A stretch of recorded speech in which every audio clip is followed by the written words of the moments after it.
Guntur police parade grounds లో 77వ గణతంత్ర దినోత్సవ వేడుకలు సోమవారం ఘనంగా జరిగాయి. జిల్లా కలెక్టర్ తమీం అన్సారియా జాతీయ పతాక ఆవిష్కరణ చేశారు. అనంతరం జిల్లాలో చేపడుతున్న అభివృద్ధి సంక్షేమ కార్యక్రమాల ప్రగతి నివేదికను చదివి వినిపించారు. ఇందులో భాగంగా విధి నిర్వహణలో ప్రతిభ కనపరిచిన ఉద్యోగులకు ప్రశంసా పత్రాలను ప్రదానం చేశారు.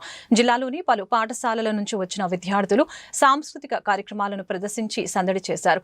ఎస్పీ వకుల్ జిందాల్, ఎమ్మెల్యేలు గల్లా మాధవి, బూర్ల రామాంజనేయులు, ఇతర ప్రముఖులు, ప్రజాప్రతినిధులు, అధికారులు ఈ వేడుకల్లో పాల్గొన్నారు.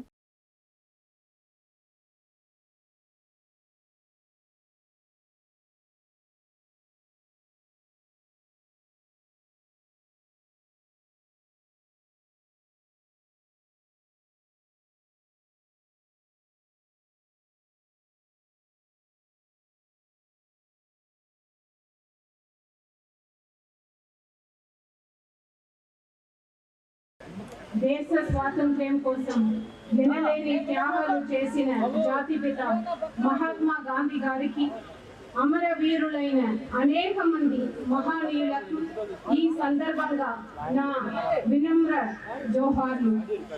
ఎందరో మహనీయులు, మేధావులు కృషి ఫలితంగా భారత రాజ్యాంగం రూపుదిద్దుకొని 1950 జనవరి 26వ తేదీ నుంచి అమలులోకి వచ్చింది.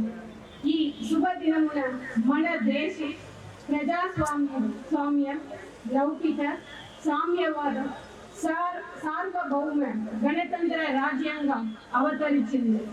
భారత రాజ్యాంగ రూపకర్త డాక్టర్ బాబాసాహెబ్ అంబేద్కర్ గారిని స్మరించుకొని నివాళి అర్పించడం మన అందరి కర్తవ్యం.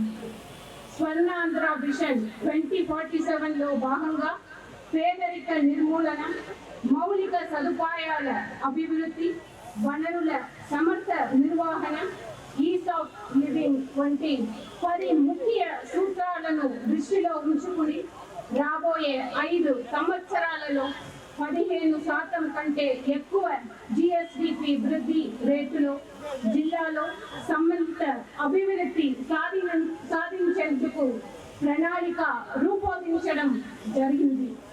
ప్రతి నెల 3వ శనివారం నిర్వహిస్తున్న స్వర్ణాంధ్ర స్వచ్ఛాంధ్ర కార్యక్రమంలో భాగంగా పట్టణాలు, గ్రామాల్లో రహితంగా పరిశుభ్రంగా తీర్చిదిద్దడానికి ప్రభుత్వ లక్ష్యాన్ని ముందుకు తీసుకెళ్తున్నాము. గుంటూరు జిల్లాను పరిశుభ్రమైన, ఆరోగ్యవంతమైన, ఆనందమయమైన జిల్లాగా మార్చేందుకు నిరంతరం కృషి జరుగుతోంది.